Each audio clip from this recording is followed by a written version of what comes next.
Hello, Narnach here. Welcome back to Path of Exile. This episode we are going to hunt for Dominus. Face him in battle and only one of us will walk away alive. And as a couple of precautions, I upgraded my gear a bit to ensure that I'm going to be the one that walks away rather than him. So I now have a endgame. This is the highest tier shadow helm you can get, the Dayside mask. I alked it, chaosed it a couple times, and I came up with this. It's quite nice. A lot of extra energy shields, a lot of extra evasion. Or actually, the energy shield is the same as the evasion, and went up quite a bit, nearly doubled. Some bonuses on here, extra stun recovery, extra rarity of items that we found, and I managed to put some life on it because that was the only useful thing that I could actually craft on top of this. Also, I've upgraded my shield. My shield was the same graphics, but one tier down. So basically I used to have the cruel version and this is the merciless version of the spiked shield. And this one nearly doubled in all the stats. The evasion went from 300 to nearly 1000, energy shield doubled. And it's a very nice shield. And I put some strength on it to free up a skill point over here. Prowess is now gone, and that gave me an extra skill point I could spend on Sentinel, which increased my evasion and elemental resists across the board. And I had another look and I discovered that Soul Siphon was still connected. And if you remember back in the lower levels, level 30s or something, I picked up Soul Siphon to fix my mana problem because I just didn't have enough mana, not enough mana regen. Because this is the only thing in the beginning of the shadow tree that actually grants you mana. So 8% and 18% is 26% extra mana. But once I got here, I picked up mana and life, and heart and soul eventually, and the bonuses are roughly the same. So I figured, let's drop these 2 points and branch into exceptional performance. So this wheel here gives 45% increased skill effect duration.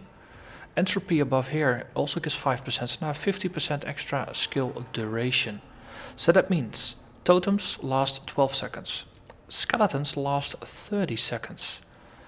And Essence Drain now lasts 5.13 seconds as well.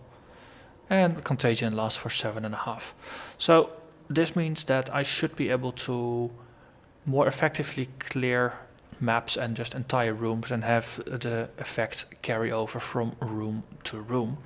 And more importantly, in boss fights, I can now spend 50% more time dodging and running around rather than shooting at the enemy and still do the same DPS.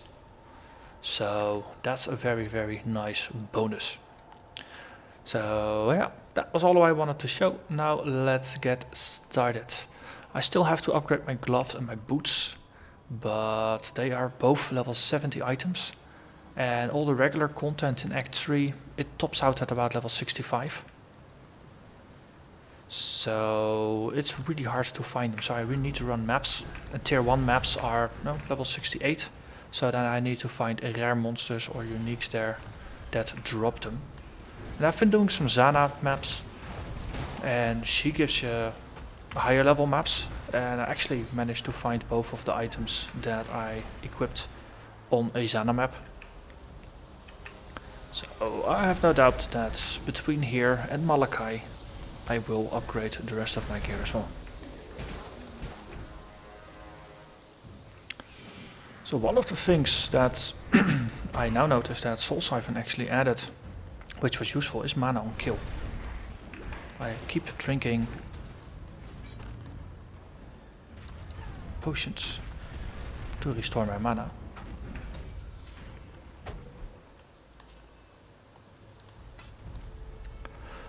So yeah, that is something. Also I upgraded my loot filter to highlight rock breakers, stone hammers and gavels, because they are used in a recipe that you use to make cartographer chisels.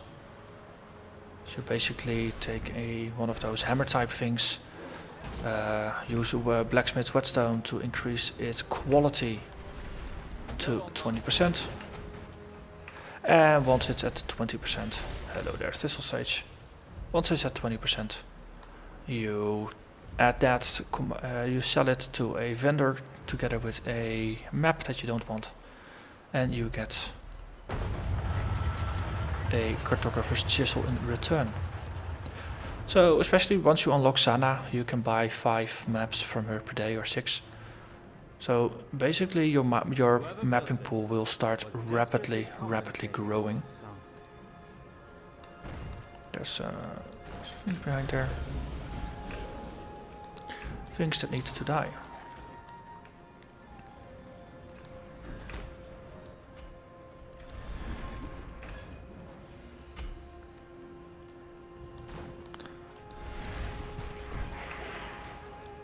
So it's actually not that much of an issue to sacrifice some of your maps in order to make the cartographer's chisels that you use to upgrade other maps.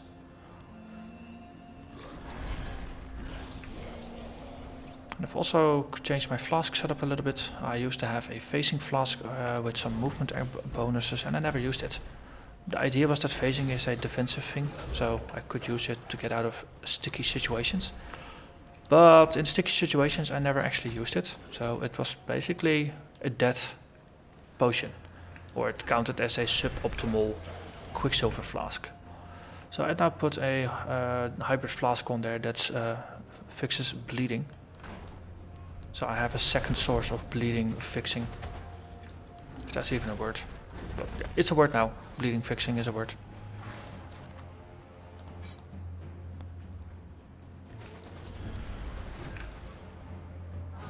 So my primary flask fixes bleeding, secondary is burning, then I've got cursing on this hybrid, because that also works to refuel my mana. So it might actually, I chug it quite frequently, so there's a lot of casual curse dismissal.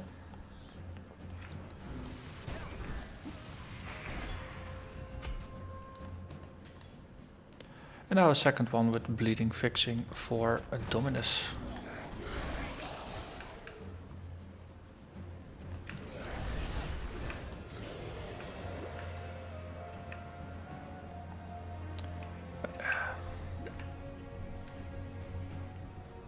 So I'm very excited and slightly nervous for the Dominus fight. I mean, Piety was a lot harder than I was expecting her to be honest. Because on normal and cruel I kind of waltzed over her, and here she reduced me to half life, which is rather scary if most of the time you don't actually get out of your energy shield. So I'm very curious to see how it goes with Dominus, if he is disappointing compared to Piety, or if he will truly be a challenge. And I'm already dreading Malachi. But it seems like even the most experienced players avoid him, because he is so freaking lethal. So that's gonna be very fun once we make it to the end of Act 4. Because I have to do it, of course, in order to A, complete the series, and of course to get my achievements.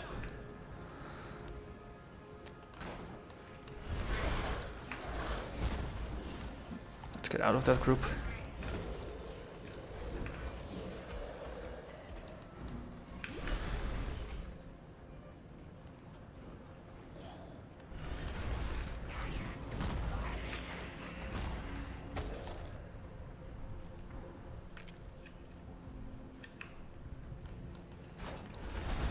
Hello there, birdies.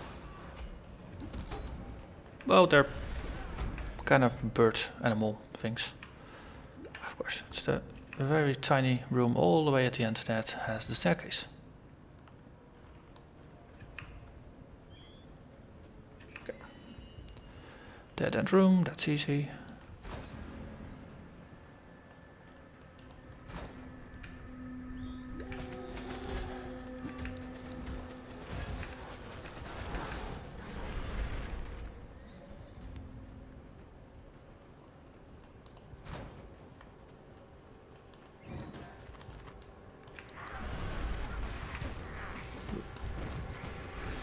So getting slowed is rather annoying as well. Might have to look at getting a flask that deals with chilled and frozen. Just to have the complete setup of conditions to deal with. And of course there's shocked as a state that you want to get rid of as well. But that's mostly a, oh wow, I now take a lot more damage type of thing, rather than a, hey, I now have issues getting out of dangerous situations type of deal. Or bleeding, which is also a rather imminent threat, because you are there bleeding, losing life as it ticks, and bleeding has a habit of sometimes stacking quite in nasty ways.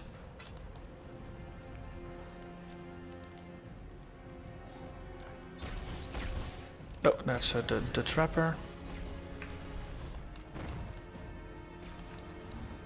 Kaliga.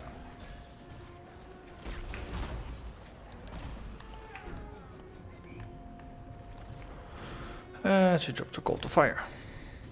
And the zealot gloves. It's the level 66 area. So boss is gonna be 68.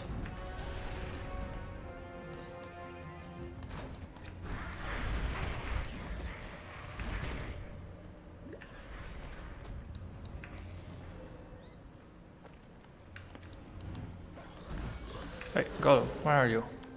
Jeez. Golem is being a bit lazy today. Normally he should be the one taking all the damage. But I just ran a map that had shock and ground on it. And I think I had to recast my golem about once every minute. So I think the current mindset of the golem is like, yeah, you know, I've been tanking more than enough for you today. You know, you go tank for me for a change.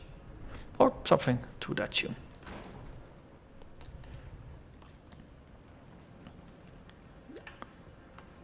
Or maybe I just need to find a box of Scooby snacks or something to feed to my golem. That'll make him happy.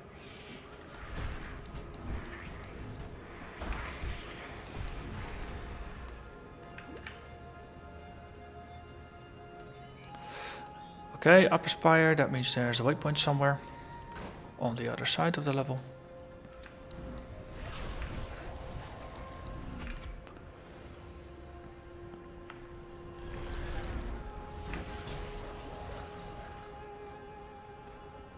Oh, there's a lone antler. Hit him. Yeah. Boom. Ooh, belt. I'm actually getting very excited by rare belts these days, because they help with the chaos recipe. Also, yeah, that's me summon a bunch of skeletons. That's because there's a staircase to the upper spire, which is a different level, so there's no point in me dragging along all these charges anyway. So, what's the state of my inventory? I might as well make a very brief stop to the hideout. Drop everything in the stash. So then we will face Dominus with an empty inventory. Let's actually just get rid of a couple of these as well. Otherwise they start overflowing. And it's too bad that the waypoint, or the portal, never spawns here. You always need to go back to town and then take the portal out. Of course I didn't actually take a portal, now did I? Yeah. I feel slightly silly about that now. Let's see. We can just take this passage and we go up. Up, up and away.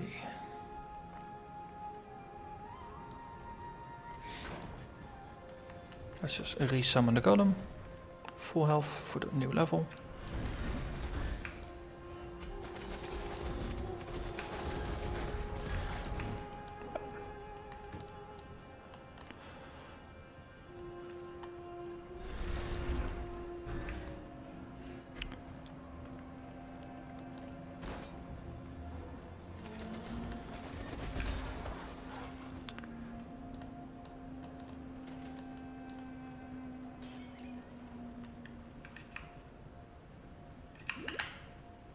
That was a double sip. That was not very smart. Need to kill things now to recharge my flask. Luckily, enemies always cooperate in that regard. They always provide fresh targets.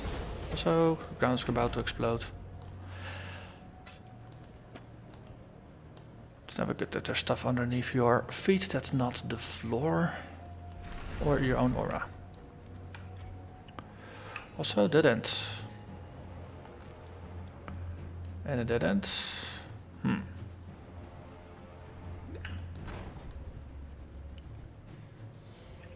maybe, just maybe, it's gonna be in this corner. Yes.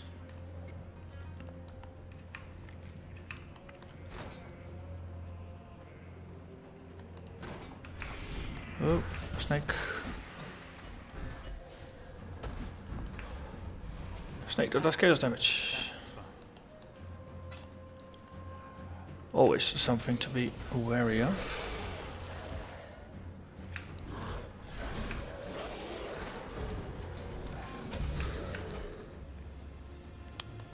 So, in terms of the mana usage, I took the Soul Siphon away, so I don't have the cheap mana regen from just killing lots of enemies, which this build is excellent at. But the one thing that it does force you to do is just to become a more proficient caster. Make every cast mean something. Make every cast do something. If a group of enemies is already affected with contagion and essence drain, there is no point in casting more contagions or essence drains. So it's almost like the nervous habits of just having something to do. You get punished for them because you're not gonna get any mana for them in return, and all you do is just waste your mana. So you have to be a bit more conservative with what you cast and think more about what you cast, and in the end it will force you to become a better player.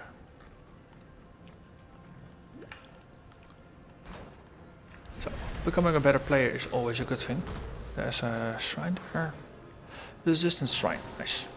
It's plus 10 to the maximum resistances as well. So 85 and everything, that's always nice. A little bit of extra security. We take it along with us to Dominus, so this is where it gets freaking exciting. Hello everybody. How's everyone? So, you need umbrellas or something? No, it's raining.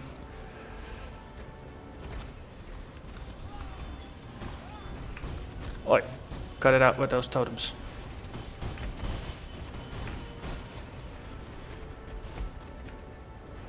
So I'm gonna keep these skeletons until the very end.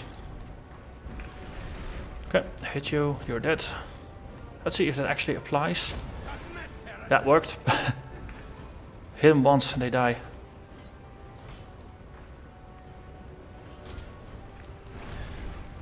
Oh yeah, she does partial chaos damage. Let's resummon the golem just to get his health back up. Okay, there's another one. Oh, shadow.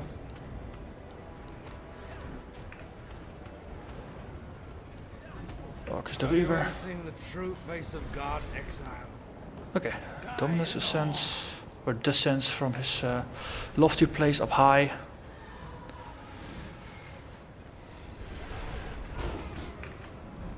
Oh, you tried to backstab teleport me. Die. Okay. Die, sure. Here, have a totem. Ah, you got totems as well. Boo freaking who. Actually, it's a rather efficient way of getting my own turret distracted from putting blue bubbles on him. Okay, did I kill him already? This world yes. is an illusion, Exile. Now we stand close to him.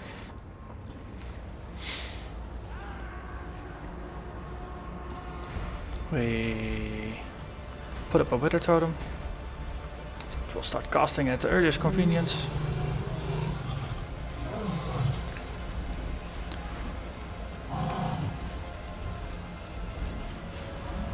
And let's cast all pets.